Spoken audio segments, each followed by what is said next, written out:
So welcome back to the channel, everyone. So welcome to our biggest Scottish road trip yet. If you want to know more, come along for the journey.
And just like that, the van was packed and we were on our way.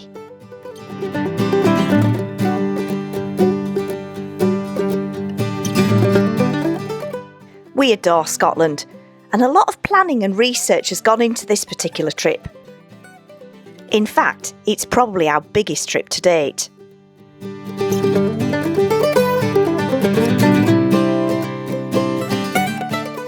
And as we approached the Scottish border, we couldn't help but feel that familiar tingle of excitement.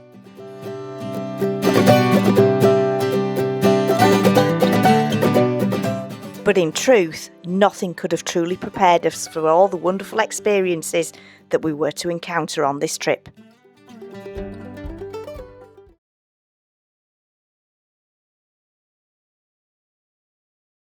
Yes, you guessed it.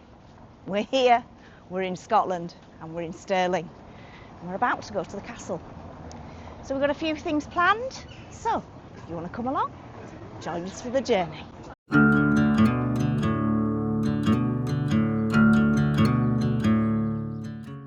We've been to Stirling on many occasions, but we've never really had chance to explore the castle. The weather was fine indeed, and this was our best opportunity to date.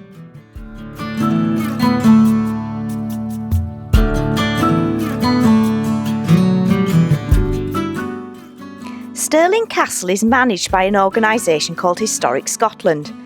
Booking is easy and can be done online. And if you're a member, entry is free. If you want to know more about Historic Scotland, then please follow the link in the description.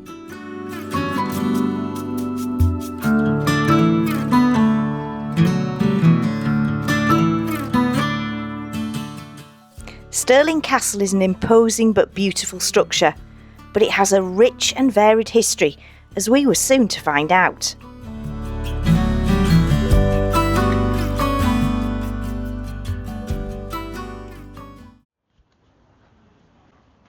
So we've just had some lunch and we've wandered up to Stirling Castle. So we're just currently in the grounds, admiring the garden. It's absolutely beautiful today.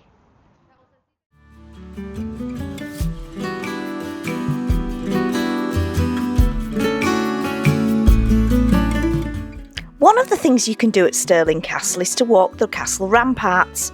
The views over the local area are absolutely breathtaking. On this particular day, we were able to view over towards the Grampians and beyond.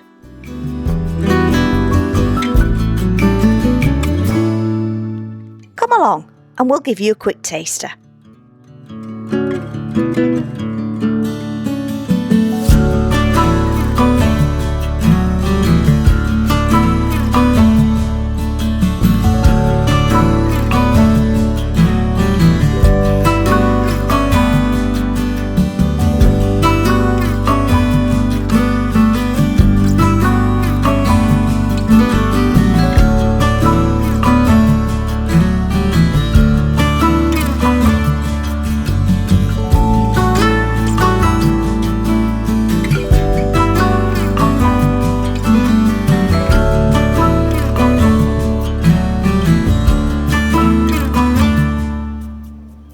As you walk around the grounds and the interior of the castle, there's plenty of historical information available, but we felt we needed to do something slightly different. So we booked a guided tour.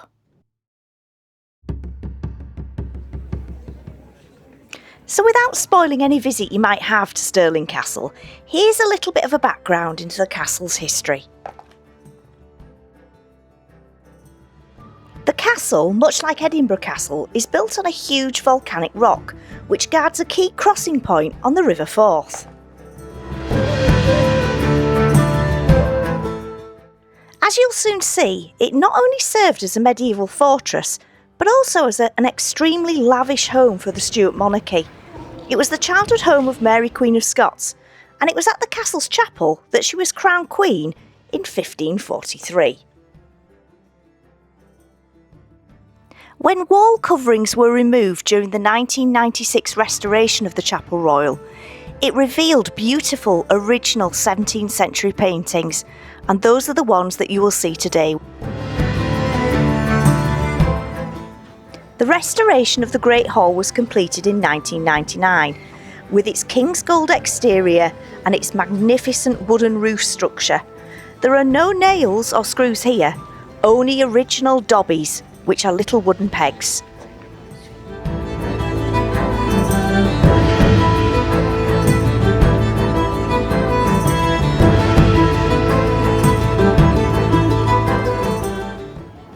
The carved heads are a group of 16th century oak medallion heads which were carved in 1540 for King James V. They originally decorated the ceiling of the King's Inner Hall in the Royal Palace.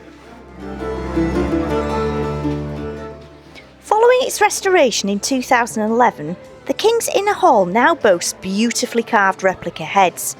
These heads have been painted in the same lavish and vibrant colours that you would have seen in the mid-16th century.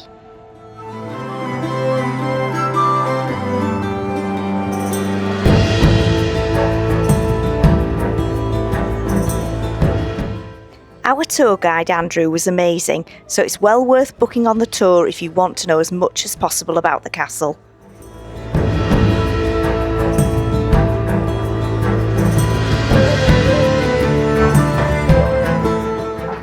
There's something for everyone here, and plenty of interactive displays for the children as well.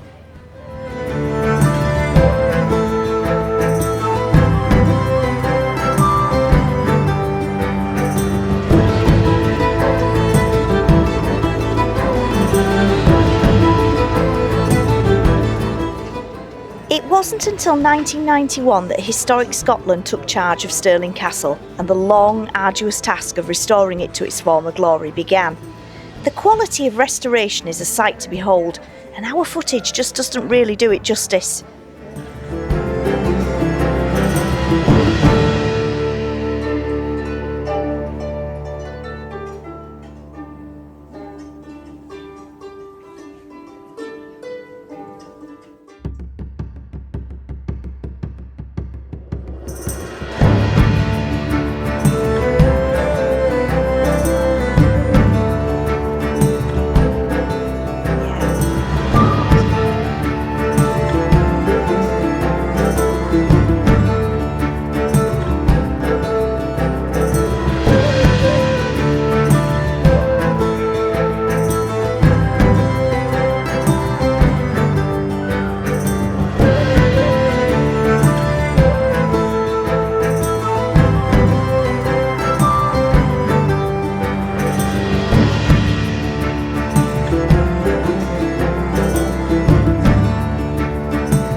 Heyday, Stirling Castle would have been home to many hundreds of people, and as such there'd be many mouths to feed. This is the Great Kitchen, looking how it would have looked in the mid-16th century.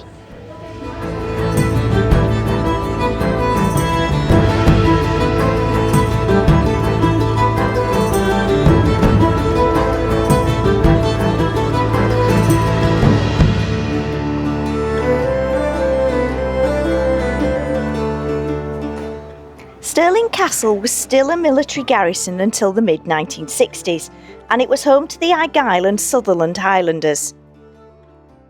And this is very much still a celebrated part of Stirling Castle's history. Loved it. Yep, couldn't have said it better myself, Doug. Definitely worth a visit. And as the end of the day came near, it was time for us to find the first park-up of the trip. And we definitely had something very specific in mind. Right, so welcome to tonight's park-up. So, we've been here before. So as you will see, we are at the Kelpies. And you get the pleasure of Duke and Baron to keep you company. We'll take you along for a little journey.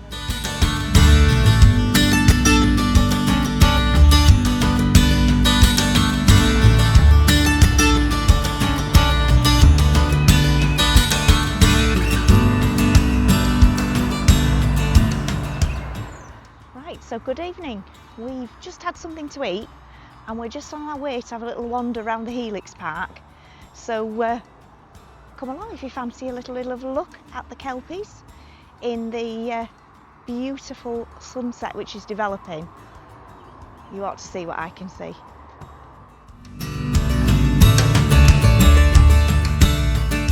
Come along and we'll give you a tour.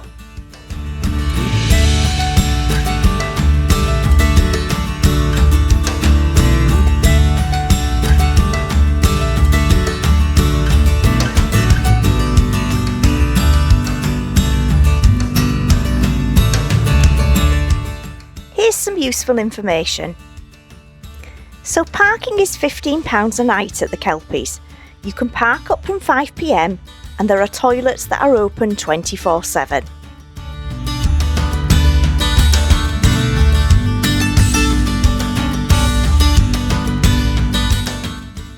The Helix Park is home to the Kelpies and is a former industrial site which has been transformed into a tourist attraction and wetland haven. It nestles between the busy A9 and the Forth and Clyde Canal. The Kelpies, aka Duke and Baron, pay homage to the Clydesdale horses that powered Scottish industry in yesteryear. Created by Andy Scott and unveiled in 2014, they are the largest equine structures in the world.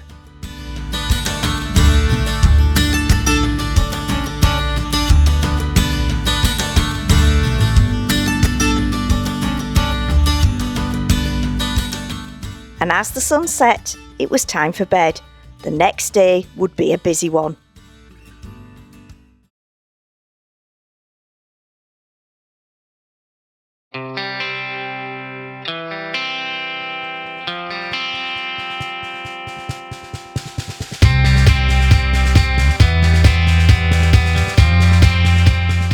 Next morning, we were soon on our way to visit the burial site of a very famous Scottish Jacobite outlaw.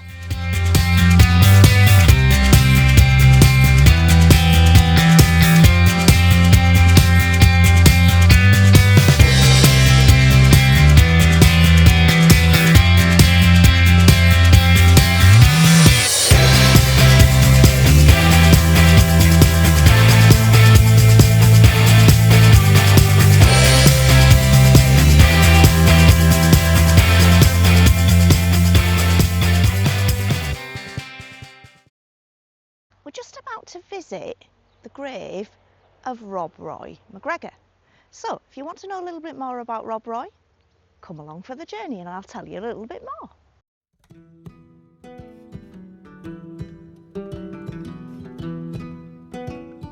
Rob Roy was a Scottish Jacobite outlaw and hero to many. He descended from the clan MacDonald. He joined the Jacobite uprising in 1689 to support the Stuart King James VII, whose flight from Britain was considered an abdication following the Glorious Revolution. Rob Roy offered extra legal watch over valuable cattle through blackmailing local gentry. He then used his money to feed his tenants and clansmen. A real-life Scottish Robin Hood indeed. Through unpaid debt, he was forced from his home in 1715 by the Duke of Montrose, a feud which lasted sadly until Rob Roy's death in 1734. He was laid to rest in the family grave in Balquidder churchyard, and there you can still see the grave today.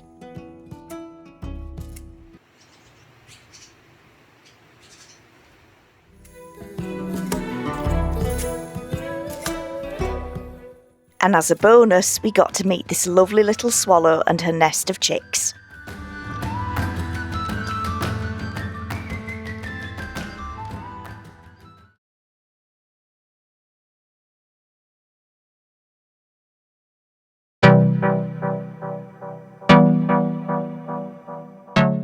Right, so welcome back everyone.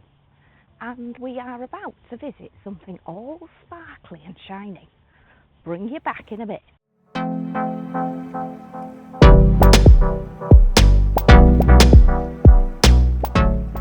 The Mirror Man is a 9-foot art installation by Scottish artist Rob Mulholland. It was originally installed in Lochern in 2014. The sculpture was almost lost to the area after a property sale led to its removal. Thankfully, a community-led bid in 2025 was successful in securing the sculpture, and it can now be enjoyed by all who visit the area.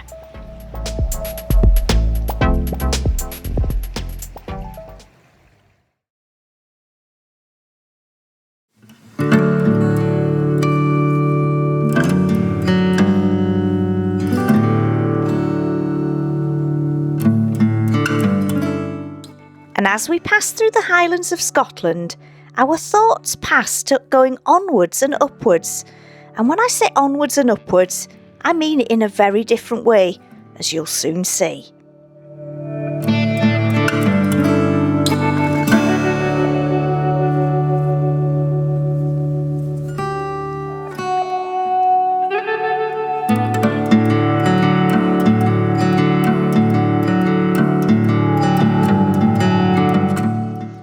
Welcome back, and after a bit of a drive, we've made it to somewhere that's really quite iconic. So we are now about to visit Loch Ness and its reputed monster, not Doug. Right, okay, come along with us and we'll bring you back in a bit. So to be more precise, we're actually at the bottom of Loch Ness in a little known place known as Fort Augustus.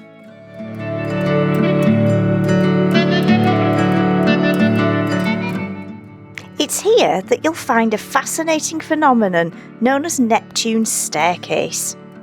And it's this feat of engineering that helps boats pass into the Caledonian Canal.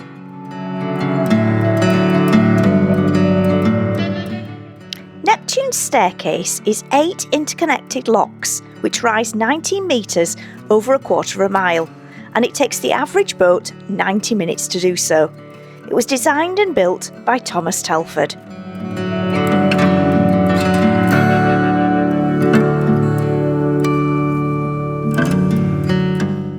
Sit back and enjoy this little time lapse of the action.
There are some really nice shops in Fort Augustus selling some really nice souvenirs.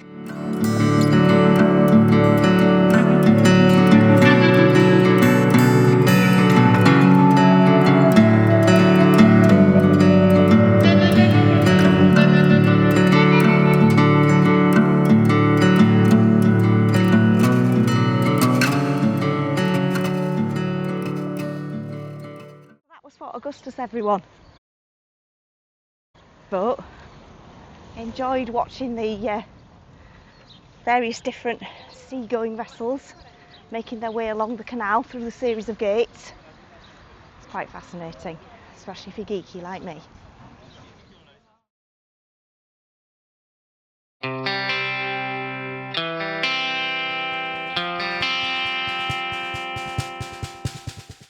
Doug and I love a castle, and as we were passing, it seemed rude not to call in.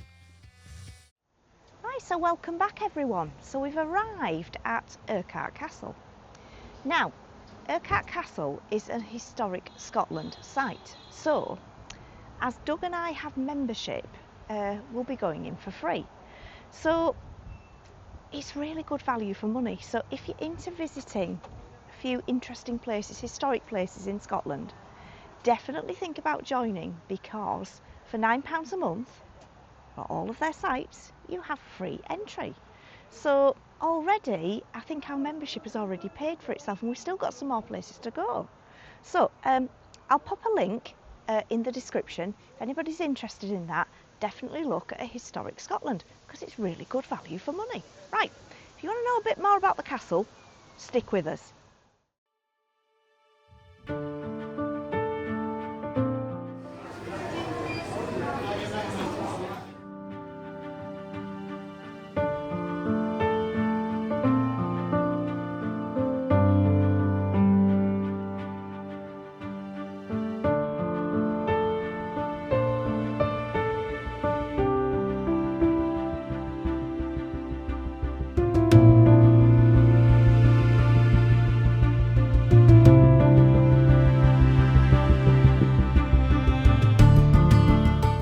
Urquhart Castle was a fortress castle which was built during the mid-13th century. It witnessed more than 500 years of conflict as the castle passed between the English and Scots rule.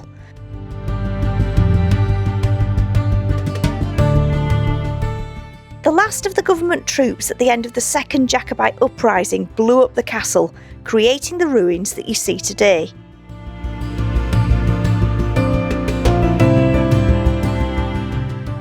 By exploring the ruins, we can gain a valuable insight into the medieval life at the castle.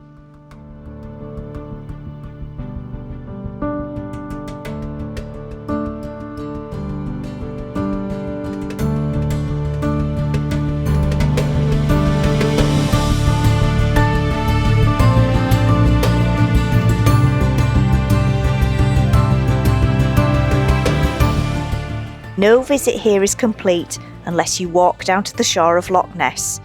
Just soak up the atmosphere and listen to the gentle waves lap the shore.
Finally, we headed to our campsite at Rosemarkie, where we would spend the next couple of nights.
why not join us next time as we explore more of the Black Isle? See you soon.